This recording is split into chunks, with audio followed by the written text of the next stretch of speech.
Why are there not more people talking about why we all can't stand the sound of our own voices? It's not just you.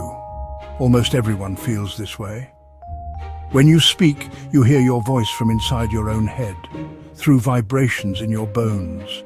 But recordings, they only capture the sound that comes out of your mouth. Suddenly you're hearing what everyone else hears, higher, thinner, and, well, totally unfamiliar. Your brain does a double take. That can't be me, right? But yes, it is. It's simply science messing with your self-image. So next time you hear yourself on tape, don't panic.